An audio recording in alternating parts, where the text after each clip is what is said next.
All right. So, welcome everyone. Glad you're here. Yeah, I mean, just a quick recap. If you're new, we're kind of diving in, midstream here. And we're gonna be swimming.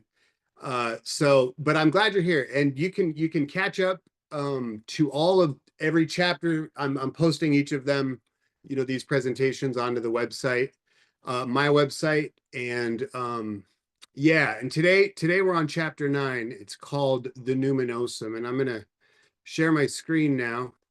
And and yeah, so let's see here. So basically, the book's called The Shadow of a Figure of Light. This is the text. You can get it on Amazon. You can get it from Chiron Publications, who published it. They're a major Jungian publishing house here in the US. You can also get copies on my website. And like I said too, on the website, there are videos. Each of these presentations gets posted up there, so you can, if you're interested in trying to catch up or whatever, you can go check those out. It's just a link to my YouTube channel. So, yeah, and so yeah, the Numinosum. So essentially, what we've been doing here is we're sort of taking a trip deeper and deeper into the history behind the 12 steps. So we started out the first 4 chapters, gave us sort of a concrete history, if you can call it that. It's more of a legend. Um, and then we've started to sort of piece together the different philosophies, I guess, that have sort of played into the emergence of the 12 steps. That and we've been kind of going backwards, sort of examining our spiritual ancestry. So, and we saw that Jung was inspired by many sources, including the Native Americans, and also that he was highly influenced by Christian mysticism, and as well as William James. And so last week we looked at Meister Eckhart and sort of his conception of deity being a relative conception, right? What we call that in the 12 steps is an inadequate conception. And we found the inadequate conception to be far more powerful than the almighty czar of heaven, which is quite ironic in terms of, needing this power, right? Um, and with each stop along the way, we're basically, we're the bottom line is that everything we've looked at and everything we're going to look at is really just a signpost, right? That it's not the ideas that these other people had that are so powerful, right? But that they are telling us what to look for in ourselves, and that we want to discover these same ideas, these same concepts, and these same energies inside of our own psyche, inside of our own life experience, right? So that's what we're looking for. So, and Jung says this in this quote, which I really like, and he's referring to the divine spring or the universal medicine. That's what the Latin words are for. He says, "Our inner life is the secret place where the aqua solvens et coagulantis." I don't speak Latin. The medicine catholica or panacea, the spark of the light of nature, are to be found. In other words, we've got to be looking inside. That in I like what Wilson says, right? In the last analysis, it was only there that it could be found. Um, Edinger's commentary on this is quite profound. I really was struck by this. It says, "I keep forgetting," this is Edward Edinger, the great Jungian analyst and author. "I keep forgetting all the time that the inner life is where the divine water is to be found. Every time I encounter a difficulty of some sort, I mobilize all the resources of my head and my reason to solve it. And only when they don't work, then, oh yes, there's that inner life where you find it. As long as the head will do it, we don't turn to the inner life because the notion that there's nothing there anyway is so ingrained in us. It's only when we're really up against the wall that we're forced to turn to that neglected place we otherwise ignore." Um, you know, and and I really like this, right?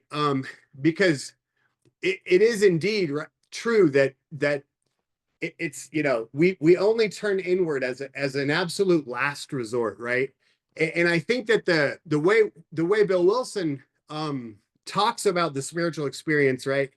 uh, is just so meaningful because you know, my experience was that I was always turning towards an outside figure, like some god that was out in heaven or Mother Nature, just something out there.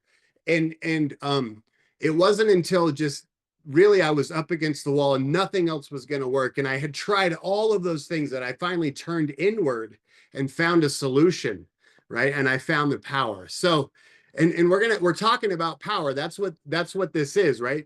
This and the chapter, this title, this chapter heading or whatever is called shaped energy. And this is the first paragraph in the chapter. It says, the deeper we probe into the past in our examination of religious symbolism, the deeper we plunge into the collective unconscious.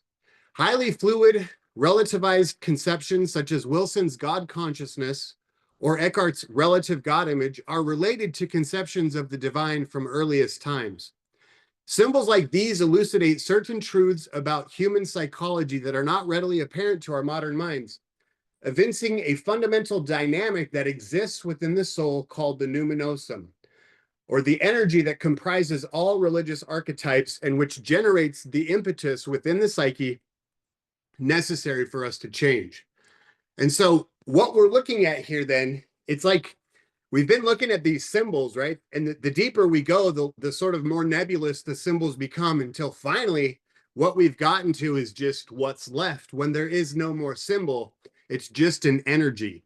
And this energy is the fundamental energy of consciousness. That's what we're going to really look at next week, right?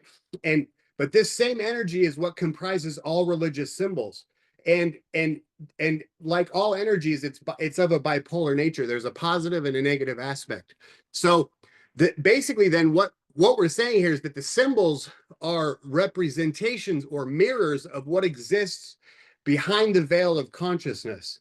And I've said this over and over, but as the ego grows and develops, so do the symbols that are accompanying it across the horizon of consciousness, right? So that as the ego grows, the symbols grow. This happens collectively as well as individually.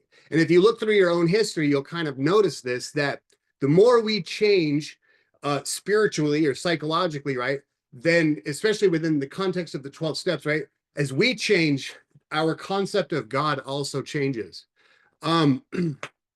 So the numinous is the embodiment of the or the numinosum is the embodiment of the numinous. It's the image of an image of numinosity, right? And something so and that numinosity is this transformative power, right? And this is fundamental to the 12 steps, right? Because in step one, we admit that we lack power, right? We are powerless, that our lives are so unmanageable. There's nothing within our own power that's going to get our lives back on track, right? So there's this fundamental lack of power. And what Jung is telling us is that it's also a lack of power, right? But what he's saying is that we lack access to the numinosum, right? Or this sort of psychic entity that emanates this power. And I also find it ironic that, and this is really worth contemplating, I think, is that conventional religious symbols, that those are the same symbols that we are using within the 12 steps, right? Like I haven't thought up any new religious symbol. That most of them are based on these conventional religions, yet the conventional interpretation of these symbols lacks numinosity, right? And the reason is because we saw last week, it's these all God outside conceptions that tend, when God becomes a final term, then it loses its numinosity. That's what Joseph Campbell says. And so then the question is, how do we create?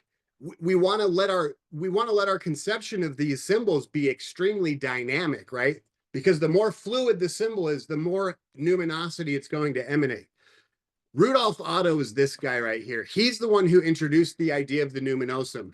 He was basically a theologian, and he was interested, incidentally, in the science of religion or the psychology of religion. Super similar to William James, if you remember way back from week number 1 or 2, right? That William James had discussed the psychology of religious experience, and that was something that caught Carl Jung's attention. So it's no surprise that Carl Jung had also really fixated on some of the things that Rudolf Otto had taught. And so Otto, he's the one that really kind of branded the concept of the numinosum. And this is what he says: this X of ours is not precisely this experience, but akin to this one and opposite that other to that other. Can you not now realize for yourself what it is? In other words, our X cannot, strictly speaking, be taught. It can only be evoked, awakened in the mind, as everything that comes of the spirit must be awakened. And so essentially, what Otto's telling us here is that that these symbols are meant to evoke the power from within us, right? We're not drawing from power that exists somewhere outside. In other words, the symbols provide the bridge to where we can access that power from within ourselves. And I love how he's talking about that. He's essentially saying that we're trying to solve for a variable, right? This X of ours. And really, this X is transcendent. It cannot be described. It cannot be explained. It can't be captured. It can't be bought. It can't be sold. It can only be experienced. And it has to be awakened from within. Also, I have a note here. We're not, this isn't the thing we're solving for all of my math junkies. It's not an algebraic equation, right? It's actually calculus, because algebra solves something like forward, whereas calculus tells you what existed before this particular equation. So for example, the phenomenon of craving that they talk about in Alcoholics Anonymous, that's like spiritual calculus, because you kind of have to think backwards in order to recognize that's what was happening. But I think that in terms of spiritual experience, it's all the same, is that we're trying to differentiate, right? And figure out what's going on behind where we can see, right? That's this X of ours. So I Googled it, the Google AI. I've been pulling on that quite a bit lately. It's pretty handy. Google AI says the numinosum is defined as that which arouses spiritual or religious emotion. It's something mysterious, awe-inspiring, and they also use the word psychedelic in there, which I find really interesting in terms of everything we've been talking about up to this point. In other words, psychedelics provide a numinous experience, right? But this is probably my favorite definition of the numinosum. It's from C.S. Lewis. He says, suppose you were told that there was a tiger in the next room. You would know that you were in danger and would probably feel fear. But if you were told there's a ghost in the next room and believed it, you would feel indeed what is often called fear, but of a different kind. It would not be based on the knowledge of danger, for no one is primarily afraid of what a ghost may do to him, but of the mere fact that it is a ghost. It is uncanny rather than dangerous, and the special kind of fear it excites may be called dread. With the uncanny, capital U, one has reached the fringes of the numinous. Now suppose that you were told simply, there is a mighty spirit in the room, and believed it. Your feelings would then be even less like the mere fear of danger, but the disturbance would be profound. You would feel wonder and a certain shrinking, a sense of inadequacy to cope with such a visitant and of prostration before it, an emotion which might be expressed in Shakespeare's words, under it my genius is rebuked. This feeling may be described as awe, and the object which excites it as the numinous. And so I love what he's doing here, right? And I realized this as I was preparing this talk. Luckily, I was able to get it into the book. Is that numinosity then is very closely intertwined, I guess, with the idea of belief, right? The whole thing is, if I told you there was a mighty spirit in the next room and you believed it, then what you would be feeling, you would be being visited by that power, that energy, right? The numinosum. And so in terms of the second step, we're going to kind of revisit belief here as we go through, that it's going to come up again and again in different masks. So the numinosum then is the energy which underlies all religious symbols. Joseph Campbell, he described myth as the secret opening through which the inexhaustible energies of the cosmos pour into human cultural manifestation. I'll say that again. Campbell defined myth as the opening through which the energies of the cosmos pour into human cultural manifestation. This means that symbols are the gateway through which the Numinosum can emanate. The symbols are a means of expression, right? And they're the means through which the power of these symbols and the power that exists within is evoked, right? The word evoked is a really good word that Otto uses, because we don't create this power. It's already there. We just, it gets evoked within us. Something else evokes it. And this is how Jung describes this. And this is it's a short quote, but it's so powerful. Jung says, symbols are shaped energies, determining ideas whose effective power is just as great as their spiritual value. And so I love this. So this is the journey then that we're going to go on. Okay. And we're kind of going to break this down into two. There's two ideas here. The first one is that symbols they have an effective power, right? And then the second one he talks about is spiritual value. So we're going to break down those two things as we move forward, because they both play into the 12-step experience quite a bit. So number one, the spiritual value. Okay. The spiritual value of a religious symbol is essentially the moral lesson that gets entwined to the narrative, right? So for example, the 10 Commandments of Moses represent spiritual value. The Beatitudes of Jesus represent spiritual value. These ideas are really important in terms of a community, of a society, right? These kind of moral ideas that everyone should love each other, et cetera, right? That spiritual value, Jung tells us, is separate from the effective power of the symbol, right? That effective power is the thing that transforms us. And Jung actually equates the two. He says that the effective power is just as great as the spiritual value. I would say in terms of a collective, that is true. Those two things are probably equally important. However, what we know from the 12 steps is that the spiritual value has literally almost zero effectivity at transforming a person. That we don't actually access numinosity through obeying these rules, right? And I'll let Bill Wilson say this for me. He says, if a mere code of morals or a better philosophy of life were sufficient to overcome alcoholism, many of us would have recovered long ago. But we found that such codes and philosophies did not save us, no matter how much we tried. And so I think that moral living helps us stay sober and clean, or maintain recovery.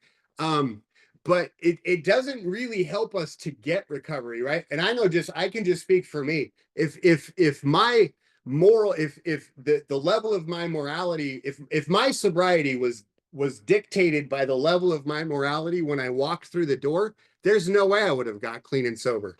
And I've even noticed that it's not necessarily super important for me to maintain my sobriety. What is important, though, is that I access this other thing, right? This effective power, and that I essentially create a relationship with the numinosum, or the numinosity of the symbols. This is what Jung says, and I love this quote too. He says, behavior prescribed by rule is a substitute for spiritual transformation. And so, and that's really profound, right? And so basically, okay, so there's a quote. So the point I'm trying to make here is that one could argue that there's actually more power, there's more transformative power in breaking the rules than there is in keeping the rules. That's sort of the underlying thesis of my book, to be honest, is that we actually find the power in the darkness. We don't find it in the light. We don't, as Jung says, a person does not attain enlightenment by imagining figures of light, but by making the darkness conscious. I love what Meister Eckhart's we read last week. He says, seldom does one come to greatness without first he goes somewhat astray. And, you know, another way of putting this is this: the trickster is the one who becomes a shaman, right? That's almost like a rule. Um, in other cultures, right? Maybe not so much in our culture, but as we're going to see as we go through this book, our culture has become disconnected from the darkness, and that's why all of this stuff sounds so heretical when I say it. I'm over here thinking like, oh my god, I hope people aren't signing off right now, because this sounds like blasphemy, right?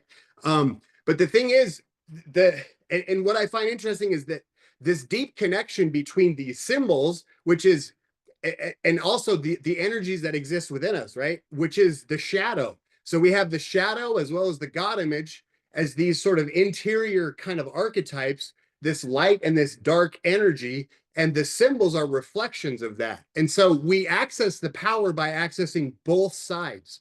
Um, the so and that basically means that the shadow is a profound life-changing power. We just need to learn how to integrate it. Um, I write this: even the steps are not an end in themselves. Like every other religious symbol, they merely illuminate a path that leads inward, where we tap directly into the only solution to alcoholism and addiction the world has ever known, the effective power buried within our religious symbols. So again, Jung says that symbols are shaped energies, right? And so the cure to this thing we call alcoholism or addiction is actually found in that energy. Um, so, and this too comes as somewhat of a warning, right? Is that we don't want the 12 steps to turn into a basic recipe for, like, moral living, right? That, because that's not actually what their real power is. They have some spiritual value, no doubt, but the 12 steps are also, they also reflect an effective psychological power. And so, and the problem I think with the steps is just how easily the steps can become a recipe, right? Where they just kind of stack up with yoga, meditation, diets, going to church, Pilates, and then we find ourselves inventorying the same behavior over and over and over and over, and nothing ever changes. If that's the case, then perhaps we've lost connection to the numinosity, and it's something to look at, right? So, and I think if that's the case, then we're just being called to go deeper, right? To take a different perspective or a different path inward. Because what's happening there is that's a calling from the Numinosum, right? And I find it very interesting. The word Numinosum, or numinous in Latin, comes from the same word of our modern term for nod or beckon, right? And so, and if you think about the image on the front of the book of the shadow character, the shadow shaman or whatever he is, on the front of the book, the shadow of a figure of light, that character is actually walking towards us. He's taking a step. So that there's a nod there, right? And the numinosum is always nodding to us. And so when it nods, we should beckon, and we should hearken to its call. So now I have this written here. Both religion and psychology are sometimes, they can become these prescriptions for this sort of behavior prescribed by rule. And actually, there's nothing wrong with that. Jung says this: the great religions are psychotherapeutic systems that give a foothold to all those who cannot stand by themselves, and they are in the overwhelming majority. And I found that I see the same sort of tendency within the 12-step fellowships, right? And there's nothing wrong with it, really. This, it's kind of like, okay, you've fallen down, like, stand up, let's get you some clean clothes and get you back out into the workforce. And that's fine. And the steps, just like all of the other religious organizations, provide a safe container for people that cannot stand by themselves. But there's others are called to go deeper, right? And I know, like, for me personally, like, there's something else that I'm meant to find here and to search out and to live and to apply. And that's a big reason, like, why I wrote this book and why I've just always been called to something deeper. And that too, again, it is fascinating to me that even the people who just need a foothold, they're using the same symbols that we're using to go deeper, right? And so that's the beauty of these symbols, right? They meet us where we are, and they'll go with us as deep as we want to go. Um, so, okay, so we've talked about this sort of behavior prescribed by rule, or the spiritual value, what Jung calls it. So, but now we're going to flip over and talk about just more about the numinosum and the effective power of the archetypes. So, our archetypes and numinosity, they're essentially, they have a very profound relationship to one another. They're essentially one and the same. This is what Jung says: the archetypes are the numinous structural elements of the psyche. Sorry, I totally flubbed that. I'm gonna start over. The archetypes are the numinous structural elements of the psyche and possess a certain autonomy and specific energy which enables them to attract out of the conscious mind those contents which are best suited to themselves. The symbols act as transformers, their function being to convert libido. Now, he doesn't use that word in the way we do it. It doesn't mean sexual energy. It basically is the same as the word will that we use in the third step, right? This psychic energy, psychic attention, right? Conscious energy. So symbols act as transformers, their function being to convert libido from the highest values. The symbol works by suggestion. That is to say, it carries conviction and at the same time expresses the content of that conviction. It is able to do this because of the numen, the specific energy stored up in the archetype. Experience of the archetype is not only impressive, it seizes and possesses the whole personality and is naturally productive of faith. And so here again, we're combining this idea of conviction, or as we say in step 2, the belief that this power could change us. That is inextricably tied to the numinous, right? And then when we experience these archetypes, like such as the God image, then he tells us that it's an impressive thing, that it seizes us and basically possesses the whole personality. Now, we're going to talk about the archetype of the alcoholic in a couple of weeks. And that's a very interesting notion that he's presenting here in terms of the archetype of the alcoholic. Because on one hand, when we're unconsciously identified with the archetype of the alcoholic, we're essentially possessed by the obsession of the mind, right? But then on the flip side, when a person becomes clean and sober, that the nature of that archetype shifts, and the symbols transform it into a higher form, and then it becomes also possessive and seizes a person, but it does so in a religious sense, right? And so that's why we see people who used to be car thieves and whatever, suddenly their car is packed full of newcomers and they're coming to the meeting and they're just like on fire, right, for God and for AA. And they're being possessed on both sides of the equation. And that's numinosity, right? That's the numen. And you see the bipolar nature of it. So, all right, next slide. In terms of these images, then this is why when they are cut off from consciousness, right, or when they're essentially projected as externalized factors, they forfeit their effective power. The power is coming from within. And so if we imagine the symbols as being without, then they're disconnected from the energy within. And so this is why we want to make that connection. As Jung says, we want to cultivate the symbolic life, because as we do that, we learn to recognize these symbols as inherent within our own psyche. And that's when we start to unlock their power. This is what Jung says: every archetype is capable of an endless development and differentiation. It is therefore possible for it to be more developed or less. In an outward form of religion, where all the emphasis is on the outward figure, hence, where we are dealing with a more or less complete projection, the archetype is identical with externalized ideas, but remains unconscious as a psychic factor.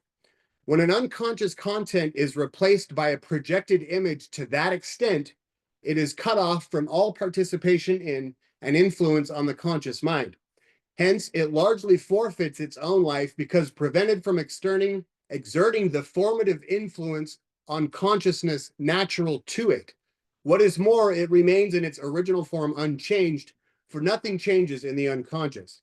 So if you look at Bill Wilson as an example of really what Jung is saying here, is that when the archetype, or say the God image is an archetype, when it's projected out there, it essentially it forfeits its ability to change us on the inside, right? It becomes cut off.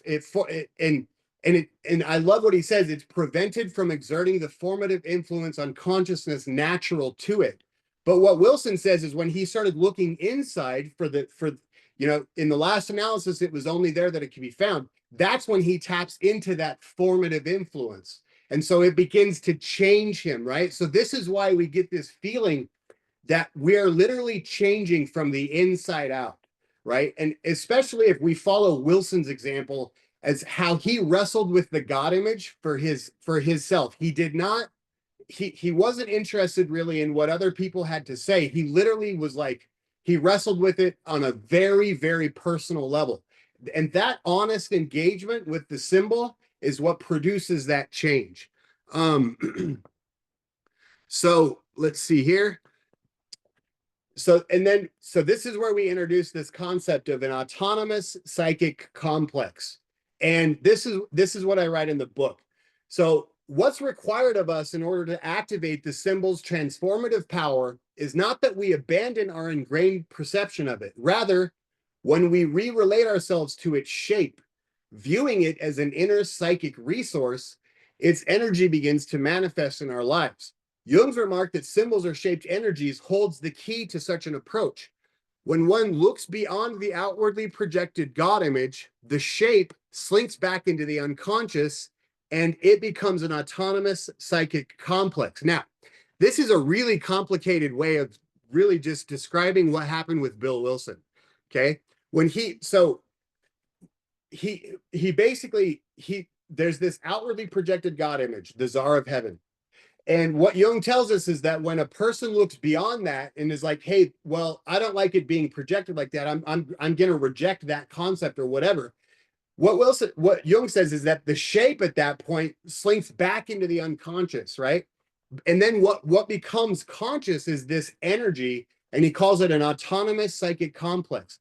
At that point, the shape, I'm reading again, the shape that the symbol previously embodied becomes irrelevant. What remains conscious is the Numinosum, the energy that fires our intuition and revitalizes our entire worldview literally from the inside out. And the example of Wilson's awakening, when he conceived of the possibility of a higher power as separate from the Czar of Heaven and more akin to an energy field, it landed him in the middle of a personal vision quest, not unlike Jung's, leading him to discover his own vocation and inspiring him to pen the 12 steps, his own myth of expanding consciousness.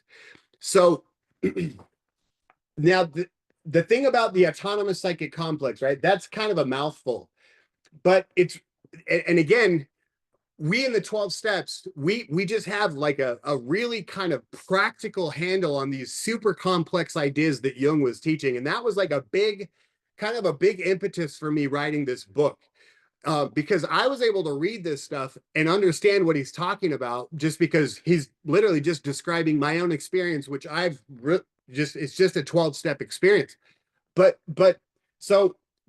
so we've all had this kind of experience and it becomes really profound, right? So, and there's one thing I wanted to point out here. So the autonomous psychic complex is essentially that's a fancy way of saying obsession of the mind. So when we talk about alcoholism or drug addiction, Wilson used the phrase alcoholic mind. And in other fellowships too, the idea of the obsession of the mind, right? And that when we obsess over something, eventually the body will follow. That's an autonomous psychic complex, right? It just means literally it's only obsession of the mind. That's all it is. What Jung is kind of inviting us to consider here, what I guess I'm inviting us to consider is the fact that on one hand, we have the alcoholic mind, which is an autonomous psychic complex. On the flip side, we have the higher power, which is also an autonomous psychic complex, right? Those things both exist outside of the realm of consciousness, and they're both unconscious complexes, and they're actually both functioning out of the same place, right? The unconscious. And that's why Jung constantly refers to the higher and the lower. He refers to that in the letter to Wilson, He refers to it in terms of alchemy, basically everything. And next week, we're going to talk about this quite a bit as when we talk about the coniunctio oppositorum, right? It's literally this, the energy of the cosmos, right? That's being kind of reflected or refracted into human consciousness. Now, and concerning what Jung says here, how God, he says God becomes an autonomous psychic complex, right? When we look beyond the outwardly projected God image. So I have this image up here of Jesus on the cross, and this image is a beautiful depiction of what Jung is saying here, as well as of Wilson's experience. Okay, sorry about that. So if you imagine the symbol of Jesus being held up, that's sort of like, in my mind, the way I view it is like that's the same as Bill Wilson sort of looking up at the Tsar of Heaven, right? And as Jung says, when you look beyond that projected image, the shape slinks back into the unconscious. So that's reflected in the myth of Jesus when he then goes into the tomb, right? And then this God image is reborn and it resurrects. But and then it says, then God becomes an autonomous psychic complex. Now, in terms of the myth of Jesus, while Jesus was alive, he kept telling everyone, don't worry, I'm going to die, but I will give you the gift of the Holy Ghost when I die. And so Jesus' resurrection is one thing, but it's a whole other thing too, that he basically allows this divine energy then to permeate the world and become sort of housed in each person individually. So this is a depiction of what Jung's saying here, as far as how the God image, it goes up, we recognize it, it becomes conscious. We're like, hey, it's not projected. Then that image slinks into the unconscious, and what emerges is this higher power, right? So that's why Wilson, he goes through this experience with the Tsar of Heaven. Then he says what emerged was the concept of the universal mind, the spirit of nature, or the great reality. So I hope that makes sense. So psychologically, God is a representation of the objective psyche. Now, I added this recently because we're talking about this transformation of the God image, right? And that, so these symbols are representatives of what we're calling the objective psyche, or the collective unconscious, or the universal mind. All right. And this is an interesting idea because basically so last session we talked about how the relativity of God implies a reciprocal relationship. Okay, so that gods need the humans and the humans need the gods. Edinger tells us here that this reciprocal relationship, that the unconscious actually requires energy from consciousness in order to transform. So this is what he says: the transformation going on in the unconscious must be nourished by the libido poured into it from the ego. Now that's the libido is like the will, right? Our will in our life. This archetypal idea that an objective process outside of human existence must be fed by human efforts has been absolutely fundamental to the primitive mentality. The major aspect of the whole phenomenon of sacrifice to the gods is based on the idea that the gods require human sacrifice in order to stay alive. So, in other words, the unconscious, so in order to make that shift, right, and to become this, to kind of express the Numinosum, the unconscious requires consciousness to actually undergo transformation. So, in terms of step, it's basically a two-way street, right? By turning our will and our life over to the care of God, the ego transforms, right? But also what happens is that God energy that's inside also takes that energy and it transforms as well at the same time, so that both psychological complexes are growing at the same time. That's kind of a Jungian idea that is really kind of at the base of what we're talking about here. So, so we call this shift in the God image from the projected Tsar of Heaven to a more kind of universal power. Jung called it a reversion to the primitive. And I want to just remind us that the word primitive is not meant to be pejorative. It really refers to an ancient attitude that is unique to indigenous tribes, where they saw the God image as more of an internal sort of energy. I don't know why my phone keeps going off. It's so funny. Um, so, and this is what I write here. The primitive. In Psychological Types, the book we've been looking at over and over, Jung labels the transition of the God image into an energetic factor, a reversion to the primitive, a state of mind similar to what Jaime was seeking when he adopted the myth of the Achumawe. Such a mindset is a positive, progressive modification within the Western psyche that allows one to attain deeper religious insights, to gain a more direct channel to the spiritual energy which underlies every religious symbol since the dawn of consciousness. Importantly, this ancient attitude is not derived from the adoption of a religious system of belief outside of one's own cultural backdrop, pumping it into one's barren soul, as Jung warned against. Instead, the primitive grows naturally out of one's genuine confrontation with the God image, allowing one to unveil the transformative energy hidden within it. And so that's what we're trying to do here then, right? Is that we're trying to, again, psychological growth is based on the transformation of the God image. Edinger really links those two indelibly. And so, and this is what the transformation of the God image looks like. It becomes more of an ancient conception. And this is how we get tied back to the ancient East, right? And to like the natives, to the indigenous tribes. But the way we get there, right, is from within through our own symbols, right? We don't just adopt the religious culture of a different place. Like we actually, we can find these energies within. That's what Jung was always sort of, encouraging us to do. This is what Jung says. The reversion to the primitive is what happened with the mystics like Eckhart, though it was not the first time that the idea of God's relativity had appeared. It was found in principle in the very nature of things among the ancients, who felt the idea of God has a purely dynamic character.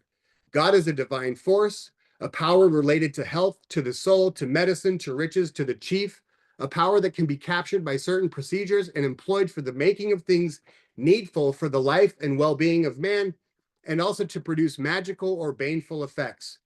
The ancient person sensed this power as much within as outside him.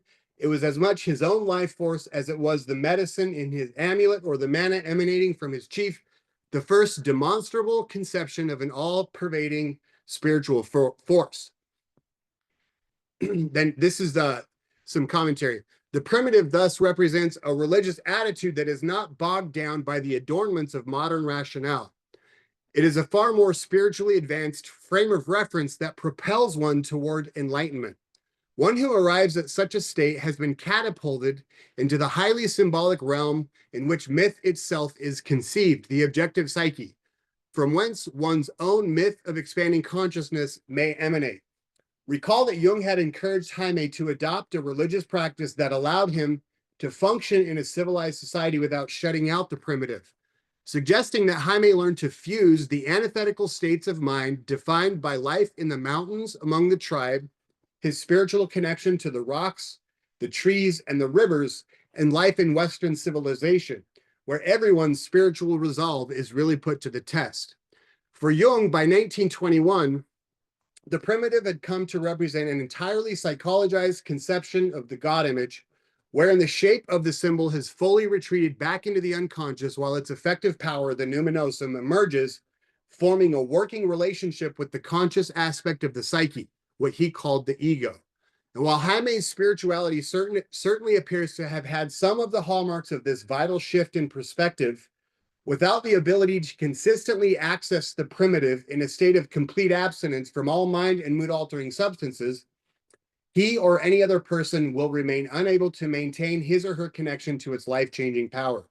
So that just kind of, I guess, helps us tie back the history that we talked about in the early chapters with Jaime and Jung and his speaking of the primitive, and that he had Jung told Jaime that he had to learn to fuse the paradoxical energies, right? That we're really gonna dip into that next week. So, I mean, again, just to kind of reflect, as we've sort of taken these symbols and kind of deconstructed them all the way back to now we're here at this called the Numinosum, which who knows if the Numinosum even has a shape or not, right?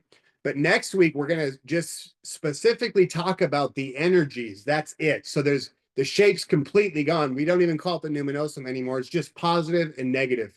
And so this kind of then connects it all back to basically trying to kind of wrap up everything we've been saying.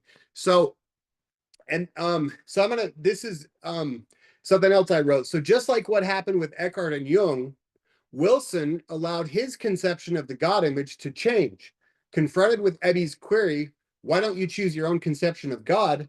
Wilson dropped into the primitive, explaining, I could go for such conceptions as creative intelligence, universal mind, and spirit of nature, but I resisted the thought of the czar of the heavens, no matter how loving his sway might be.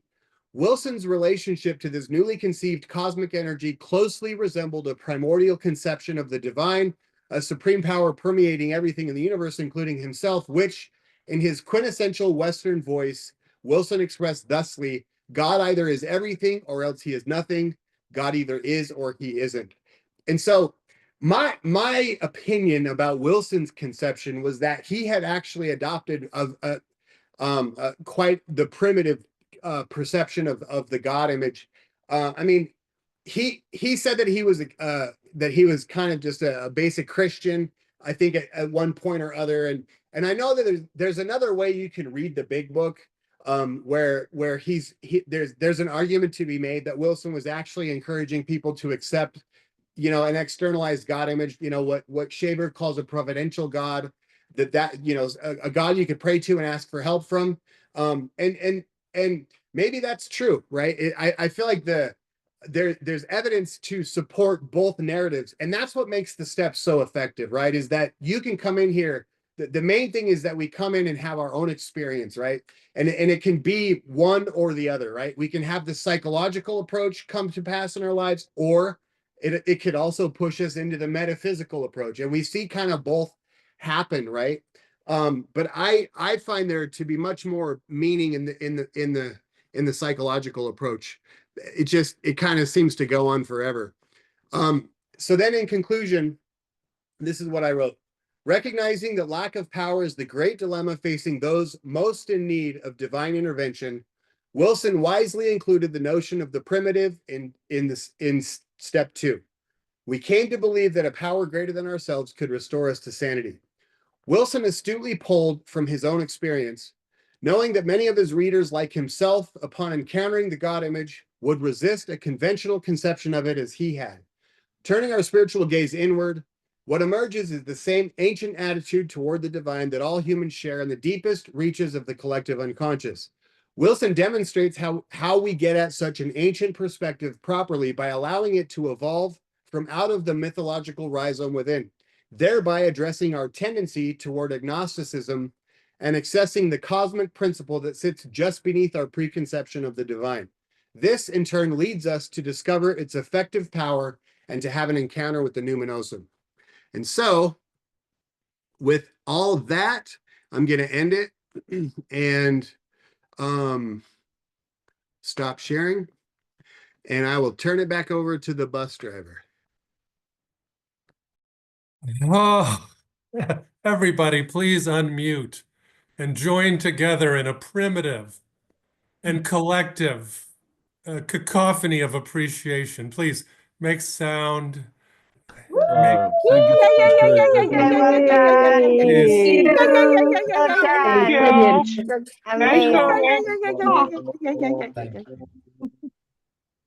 That was a good one. That was a good one. Ah, okay. We're going to go into the Q&A time now. This is a time where each person will have about 1 minute to reflect or ask a question. And Cody will do his best to answer.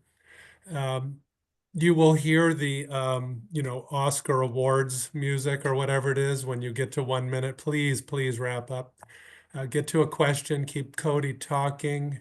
And let's see, who's got a hand raised? It's Patrick in Cologne. Please come in. Thank you, Duncan. Thank you, Cody. Thank you, everybody on the call. This is really inspiring. Cody, a thought just came to mind. Have you looked in your work, in your research at um, Dr. Bob's concept of God and how that may have played into this whole process that Bill had went through in writing the big book? You know, I haven't, but I've heard, I mean, what I've heard was that he had quite the broad perspective in terms of his own. I think there's like my friend Billy was telling me that a lot of people think Bob was this sort of kind of right-wing Christian fanatic, but I don't think he was. Like, and they're recreating his library to show like how kind of well read he was and what a broad perspective he had. But I haven't read into that too much. And the reason for that is because I feel like Shaberg makes a really good case as to what went into the big book.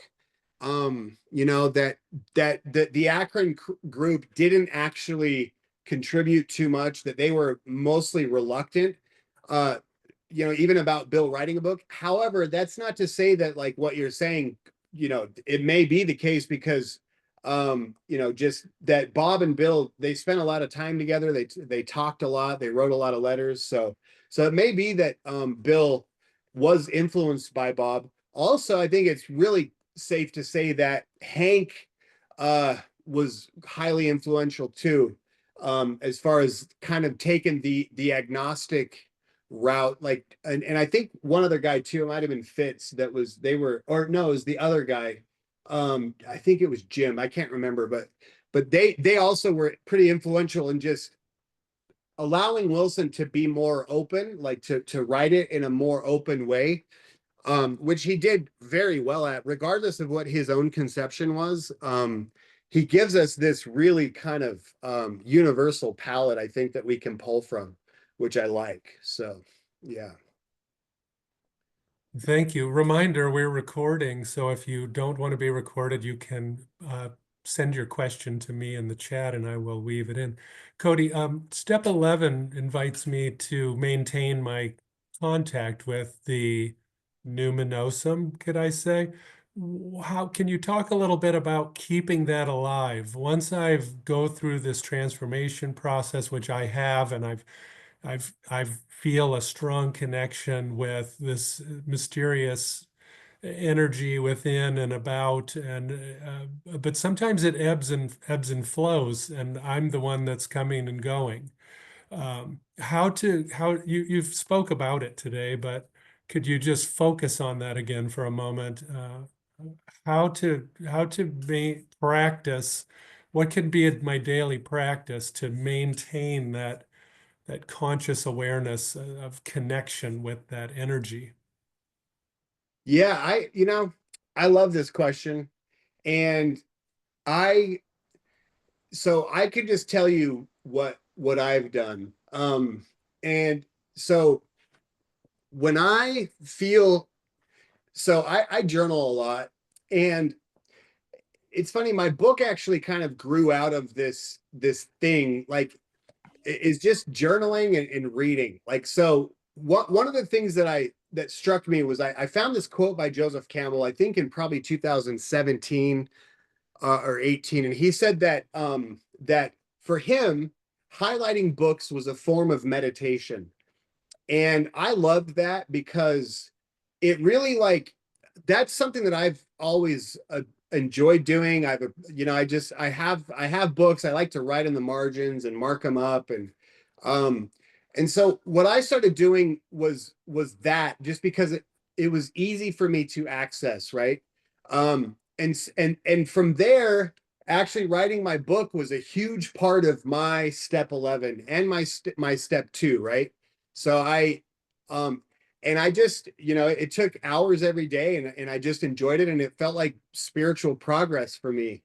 You know, I didn't know what I was going to write about. And this book sort of emerged. Um, and so that was another kind of process in my own development. And then since then, I've been hyper focused on my dreams. You know, I try to write down my dreams as much as I can. I research the symbols, you know. I try to, so I'm really, for me, I'm trying to cultivate the symbolic life, right? One of the things about the book, and that I hope that the readers will do, is just to perhaps like start to recognize that these ideas that we talk about, like the God image, the higher power, um, you know, meditation, just all this stuff, that these are actually symbols. And so, and that if we can just make that little shift to be like, hey, these are symbols, and I'm going to try to really try to see these symbols as things that exist within me, and engage with them a little bit differently, then I think what happens is we start to kind of access a deeper transformative power. That has been my experience. And so that's what I would recommend. Like, and not that anyone's asking for my recommendations, but that's, you know, that's what I do. So I used to spend a lot of time meditating. I had the timer and stuff, and I don't do that much anymore. It's a great method, I think, but for me, I found this method to be far more productive to actually engage with these symbols from Western culture. It's been absolutely life transforming for me. So I hope that answers your question a little bit. Yeah, thank you. This seems a really uniquely personal process. You know, make it my own. Experiment and explore. I've enjoyed interviewing many recovery members, asking questions like this and gathering ideas about how people do this. Just a simple thing for me is, you know, if I want to be closer friends with Cody Peterson, I need to send more text messages, call, pay more attention. And the more we hang out, the closer we become. So I just try to remember, you know, power greater than myself, the energy, the spirit, look inside multiple times a day, say hello, how are you doing? Here's what's happening with me. The more I communicate, the more I try to communicate, whatever that is, the more connected I feel. Melissa Beek, please come in. Hi, Cody. Thanks again. I think what I got today so much, and there will be a question at the end, is that we must make this journey our own. It is going to be vital when I get to make it my own creative path. And so for you to say, I interact with the books by writing in the margins, I get that. That's how I sort of meditate too. I have to interact with something like that. And I want to say my first sponsor, he was Hindu, and I chose him because he was Hindu, and I wanted to know about Hindu. He had the answers for me, and he said, hang on, weren't you raised Catholic? Why didn't you go there? And I'm like, that doesn't work. And he's like, don't be so fast to reject that. So I was kind of glad that he called me out on I need to seek out there. And he said, find it in here. And so your thing was talking about the symbols are valuable, but they've got to be meaningful still in our own lens or whatever. Do you think, this is kind of a stupid rhetorical question, do you think that the way the program works is basically because we get to design our higher power, we connect with that? Stupid question, I know, but it's kind of like, it's a gimme. Yeah. No, I think that is the thing, right? I think that's the most powerful component of the 12 steps, is that it's really that, God, as we understood him or understand him, that they essentially stapled on to a couple of the steps, you know what I mean? Yeah. And it's amazing because, like, there's the story of, like, we all know, like, the newcomer who comes in, they burn their life to the ground, they don't know what to do about their higher power, they ask their sponsor says, oh, just use mine, and they're like, okay, I'll try it, right? It's not my grandma's, so it'll probably work, and and lo and behold, after a couple months, it does work, right? So, but then, there's some danger too, because I think that we can get a little deeper into it and then it becomes a little bit stale, right? And so the question really becomes, I think, in later sobriety, is how do we keep it fresh? How the word is the living symbol or the living mythology, right? So what do we have to do in order to keep these symbols alive?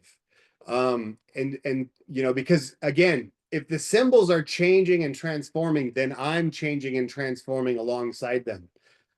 So I was reading this morning in some stuff about alchemy, right? Was that and Jung said this, that the thing that the alchemists were putting into the retort, or the little you know, like the thing we cook meth in these days, whatever it's called, it was the God image that went in there, right? And that that God image was the thing, like fundamentally, that needed to change.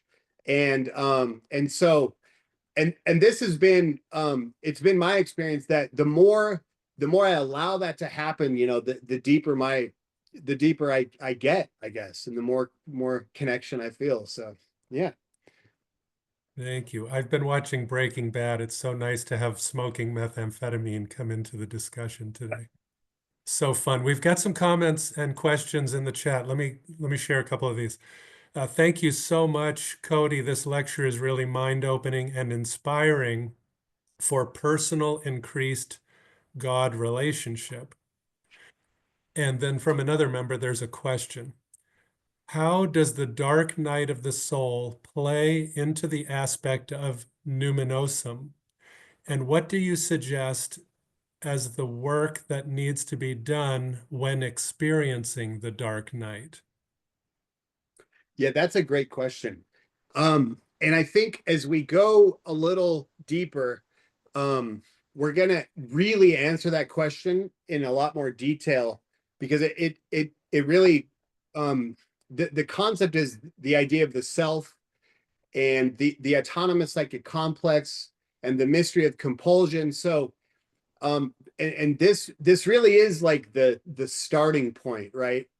Is this dark night of the soul. So I mean, Bill Wilson's own journey, he says, you know, right before Ebby comes over, like the whole big thing happens when he says, I was to plunge into the dark. You know, Joseph Campbell talks about in the hero, the adventure of the hero, or the hero's journey, is that it really begins with a plunge into the dark, or the descent into the darkness. And I think that, you know, as far as like what work there is to do, I don't know that there's a lot we can do, right? That's the problem with these autonomous psychic complexes, right? Is that sometimes they're in charge and there's nothing we can do about it. The ego will resist as much as it can, but eventually the ego is going to get sort of inundated, or literally is going to have to drown in this sort of unconscious, this dark night, right? And so I think the best thing to do is to try to bring as much conscious awareness as we can into this experience, right? And to recognize it as a calling to something higher, and something more meaningful. You know, there's someone I quote in the book says that there's no creature can attain to a new life unless it first ceases to exist, right? And so the concept here, the idea is that the ego, it suffers from a delusion of control. The ego is, and we read this early on from Edinger, right? That a problem comes, and like the first thing I do is I start thinking about it and trying to solve it. And like, if my ego can solve the problem, then I don't need God, right? And so once I get to a point where I can't solve the problem anymore, that's actually essentially what it means to be in the dark night of the soul. When the ego absolutely runs out of ideas, that's darkness, and it feels like a death. You know, that's why we talk about spiritual death and stuff, because literally the ego feels like it's dying.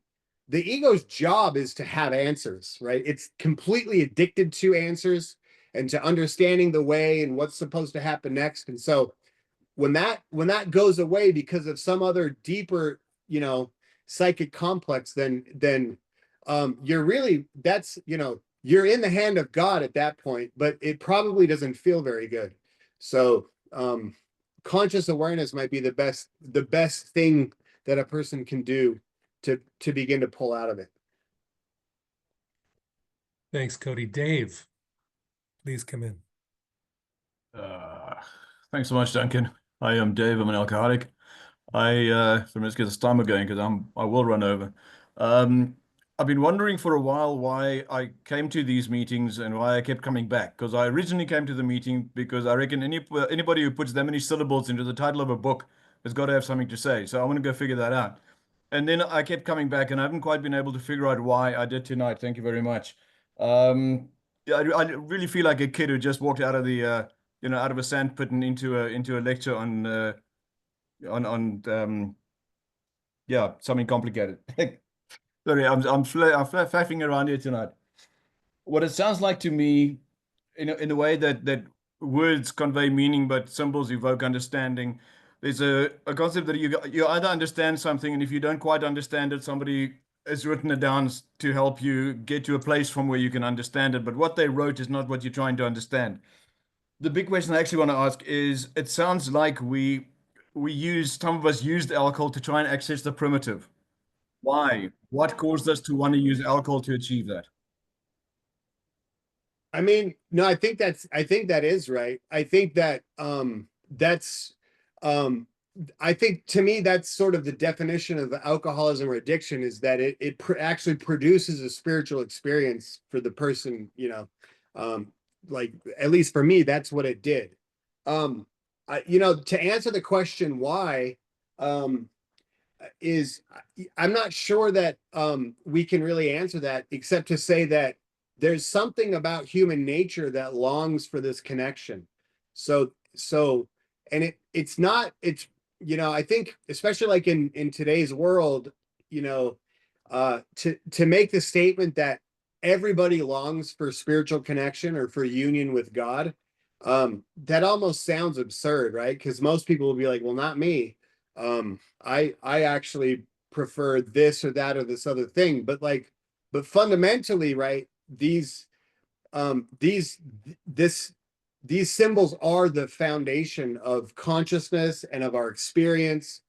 And I guess we're all worshiping something, right? And maybe we call it God, maybe we don't. But so I think that for the alcoholic or the drug addict, or anyone who suffers from some kind of an addiction, I think what's interesting, I guess, for me, is that I don't know, like, I hear often that the feeling of intoxication for an alcoholic is it's like a fake spiritual experience, like it's not the real thing. And I don't know that I agree with that, because uh I don't know that I would be willing to sacrifice so much for something that wasn't real, that or something that just was it's like, to me it wasn't fake. And so, that's kind of that's what I think. I don't know. I think everyone has to answer that question for themselves. So Thanks, Cody. Another comment and another question from the chat. First, a comment from a member. The best way to deal with the dark night of my soul is to get outside and move. This brings me back into the present. And a question. Do you have any thoughts on synchronicity? Do you think it is God saying, I am here, or reassurance? Or maybe God saying, you're on the right path? What is the Jungian take on synchronicity from your understanding? Thanks. So Jung wrote a book called Synchronicity, and I have the book, but I opened it up and it looks really complicated, so I haven't read it yet. But I kind of understand, I think, the gist of what it is. It's like what we call in the 12 steps, those coincidences, right? The divine coincidences or whatever. I find synchronicity to be fascinating. I do think synchronicity is sort of a nod from the Numinosum that things are going well, and that I'm on the right path. And I can say this too, that since I've started really trying to cultivate the symbolic life, and really lately in the dream work that I've been doing and writing down my dreams and studying my dreams, I've never experienced so much synchronicity. It's like everywhere. Like it blows me away how profound it is. And Jung, I think that one of the things about synchronicity is that there's that if we were try to prove the existence of God or whatever, you know, or prove that this process is real, or if we were trying to, you know, to be like scientific about it, that synchronicity would be the one of the most potent sort of pieces of evidence that we could have as far as like, you know, if this is real or not, right? So I think synchronicity is really interesting and profound. Mr. Thanks. Gary, did I steal this show, Duncan? Gary's a friend. Gary used to be Yeah. my sponsor. What's up, Gary? Okay, so Cody, I tried, just so everyone knows, I tried to call Cody with this question, and he's so busy, he won't answer his phone, so now I got to show up here and ask it. But okay, so I got to tell you though, Cody, I read Carl Jung, and I was lost for a lot of it until Cody's book, and then I read it, and it all came together for me. And the guy that was just sharing a minute ago, I totally understood his question, and it was like, I think the words weren't describing it. But here's my question. I'm listening to the Red Book again, Cody, and I was going to ask you this, and I swear I had to listen to it a few times. Did Carl Jung basically say in that look, this process is mine. You can try to do what I do. It's not going to mean anything. This is literally your own process. It is, and the reason why I asked that is because then after that is all this stuff that came out that became all this teaching and psychology, and it was like, and initially in the Red Book, it was like he's saying, yeah, this is basically you can't do my path, which I hear you. Does that make sense, Cody? Yeah. Answer Yeah. that one, and then I'll call you later. Yeah, thanks, Gary. Actually, I was telling Ming yesterday, I was like, I think I owe Gary a phone call. So yeah, it's been confirmed. There's some synchronicity for you right there. And yeah, I think that is what Jung said. And you know, and that's why I mean, I try to pack it in the book as much as I could, right? That we're all sort of trying to find our own myths here. And you know, and I don't know, it's like for me, I always kind of wonder if I'm doing a little too much to try to adopt Carl Jung's perspective, because so much of what I'm finding meaning in is coming through that channel. And you know, it is what it is. You know, I don't feel too bad about it. But so, and I think, I mean, that is the thing, right? These things are all signposts. They're describing the experience the way they had it, right? Bill Wilson described the experience the way he had it. Your sponsor is describing the experience the way they had it. So then the question is like, what is my experience, right? Where am I in this process? Yeah, I mean, I think that is kind of the whole idea, and how, you know, how individuated are we in terms of everyone else around us, you know? I think it's a great question, and it really is that is the question. So this book is the way I've experienced it, I guess. So I love this because it reminds me of when I was new in recovery, I was so interested in the different experiences that people had. I made a habit of interviewing old timers to get them to tell me this particular piece of how they discovered or acquired their recovery, their spiritual awakenings. I heard so many different stories that I really got it, that I had to experiment and have my own experience. mhm. I got that really early on from Yeah. talking to many different members. There's another comment in the chat from a member. I think it goes back to Dave's question about why addictiveness and substance and stuff. This member wrote, sounds like what First Nations call the hungry ghost. Mm. Yeah, I like that. I think that's that makes sense to me, you know. Well, we still have space for a couple more questions. Does anyone else have a question today? This is the first time. Last week, I thought we might have stumped the audience, but they got going.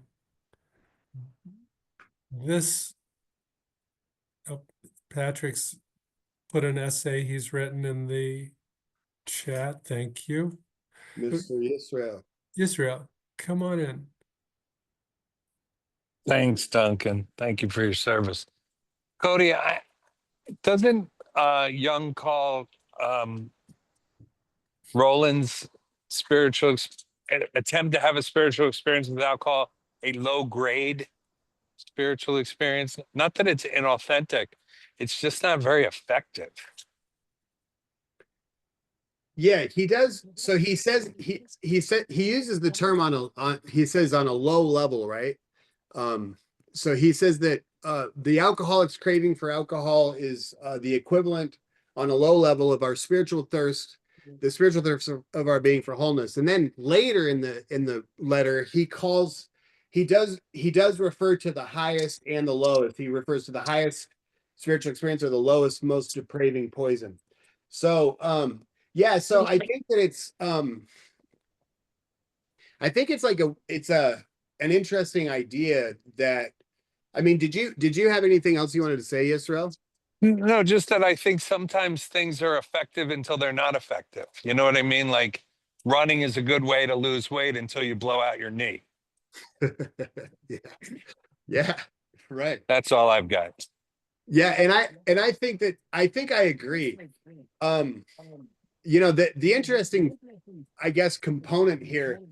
So there's actually there's a statement in Jung's I think it's in Psychological Types, where Jung is talking about the highest and the lowest, and he actually says that both can be both, right? So, and he's talking about the difference between archetypes and instincts, and so in the chapter of the archetype of the alcoholic, chapter 11, we'll talk about that, and I'll bring up that quote. I'll post the whole thing.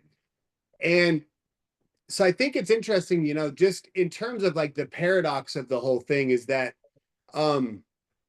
there is, we talk about God, the gift of desperation. And so it is maybe an ineffective spiritual experience, and it doesn't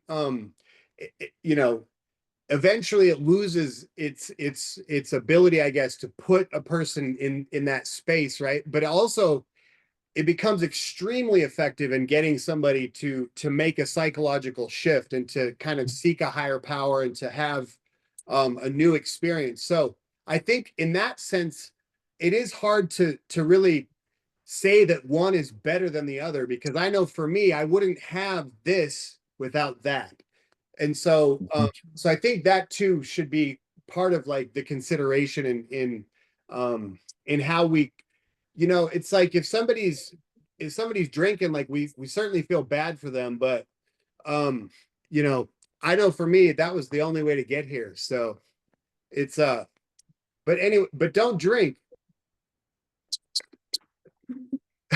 Don't drink and I'm don't not. I've decided to stay sober today. Yay. All right. Another comment in the chat, spiritus, spirit, alcohol is a spirit, think Jung. And another member said they made that exact point in an earlier meeting today, discussing the beyond belief reading for today. I have a question. This is one I've been practicing. Want to see how you answer this today. Let's see, I don't have it written down. I probably should write it down if I really want to refine this question, but I'll just wing it today. How has this book project influenced your experience with power greater than yourself or spirit? Yeah, that's a great question. I feel like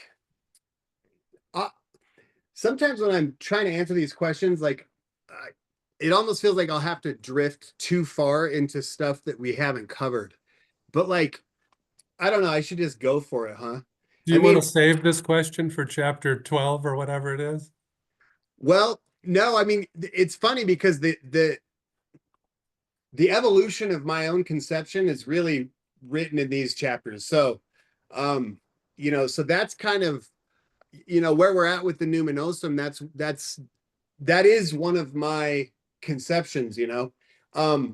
As I was writing this stuff, more and more of these ideas were becoming kind of conscious. And you know, with Jung's help and with Bill's help, like I just was sort of cultivating this, you know, deeper and deeper perspective, or this different perspective, or whatever it was. You know, it's interesting because where I'm at with it today is that, so I feel like for me, you know, the consciousness is this male sort of perspective, right? The spirit, like this is my masculine energy, and the unconscious for me is female. And I'm sort of trying to connect more to that feminine energy. That's just where I'm at today. And that my dreams are kind of telling this story. So I'm writing them down and I'm analyzing my dreams. And I think once we finish with the book, I'll probably, if people are still interested by that point, I'll probably do 1 or 2 weeks to just go over like this kind of next phase, which includes writing the book and like the whole kind of process. Just and how it played out for me personally, like how the book is part of my own growth, you know, and what the images in the book look like for my own psyche, versus like this kind of more universal application, I guess, if that makes sense. Jung talked about, he introduced an idea of active imagination, which is sort of this process where we kind of like try to write or draw or whatever it is, and allow the unconscious energies or the unconscious ideas to become conscious, like through symbols. And so what I realized is that the book for me was a process of active imagination. And so the archetype of the alcoholic plays a central role in that. And it's actually an alchemical idea. It's similar to the concept of Mercury or Mercurius in alchemy, which is also this paradoxical image of wholeness. So there's like a higher and a lower aspect of it. And through that, you know, I've been able to kind of just cultivate more of a spiritual experience. So I don't know if that answered the question, but it's not a very good answer for sure. I feel like I'm just rambling on. I know, I find it fascinating, and I think this is a question that I can keep asking you every so often. And because, you know, this question and, you know, whatever kind of answer you can put together sort of personalizes for me what you've written in the book, you know, so I wrote this book, here's all these ideas. Now, you know, how has this influenced the author himself? You know, to hear it from you is very interesting to me. It just brings more dimension. I'll ask you again in 2 or 3 weeks, or if it seems like it's the topic of the chapter, or whenever you prompt me, or what have you. I have another comment from the chat from a member. I had another amazing experience listening to the lecture and the Q&A that followed. Thank you, Cody, Duncan, FCB, and my fellow travelers. So you're welcome. I'm very happy to hear that we're going to have some bonus debrief sessions after we get through the book. That is right on. I'll be around for that. Yay. There's another question here. Go ahead, Cody. No, I just said yay. Oh, yay. Okay. Here's another question. Please explain more of the male-female comment. Okay. Let me see how much time we have. We have a couple of minutes. Yeah. Okay, so And maybe enough to explain the male aspect, but maybe not long enough to go ahead. Sorry. you're good. So so in terms of the dream world, so like for me, I'm a cisgender male. So if I dream about a man, and particularly a strange man in my dreams would represent my shadow. And so, and while I'm dreaming of strange men, typically, so I'm doing shadow work. So I'm going to tell you a quick dream that I had. So I dreamed that I was kidnapped by a man, and he put me in the back of the car, and I was trying to get to Ming, but this guy was like taking me into the city, and he was talking on the phone to his boss, blah, blah, blah. So anyways, I reached up and grabbed him by the eye sockets, and I basically gouged his eyes out. And then I was able to use his skull to steer the car, and I steered the car to me. So the dream, in terms of shadow work, right, is there's sort of a paradoxical image there, because what's happened is the idea that the shadow now is blind, and that I gouged its eyes out, is it represents the integration of the shadow, right? Like there's something there that I've now been able to kind of make the shadow conscious and integrate it. So what I've recognized then is that there's a whole other aspect of the unconscious that's not integrated, right? That I'm working on becoming more familiar with, and that is all feminine, right? So the little aspect of my unconscious that's masculine, that shadow part, it's almost like mostly not mostly conscious, but it's like it's not too far off for me to get my handle on where my shadow is sort of bubbling up. So the work I'm doing then in my dreams now, especially, it's highly representative of the feminine energy. So the moon and different women come across. Real quick, like I had a dream just the other day that there was a woman, and we were in a big warehouse where they make chemicals, and this woman got into this like plastic like container that was on a track, and it took her all the way around the warehouse, like back and forth. And she was live streaming it, saying she was sacrificing herself. And then so the thing takes her around, and then it sets her down on the concrete, and there's this little commotion, and I look back, and now she's inside of this plastic retort. It's hermetically sealed, and she's in there dissolving in this pink liquid. And a couple men walk over, and we're taking photos of it. So the dream tells me that in terms of this feminine sort of unconscious energy, is that I'm doing work that's bringing it more. It's actually there's more integration, right? Because it's dissolving, and there's and then the men taking photos, as well as her taking a video to live stream it. That's also reflective of sort of like an increase in consciousness, right? That on one hand, the unconscious is becoming more aware. It's and also that that me as a man, I'm becoming more familiar with the feminine unconscious aspect. That's what Jung called the anima. So yeah, I hope that answers it. I mean, this stuff can go on. There's a lot to say about these particular images. So, but I do appreciate that question very much. Thank you, Cody. We are at the top of the hour. Would you like to wrap up and go to fellowship time? Yeah, let's do that. I'll stop the recording now.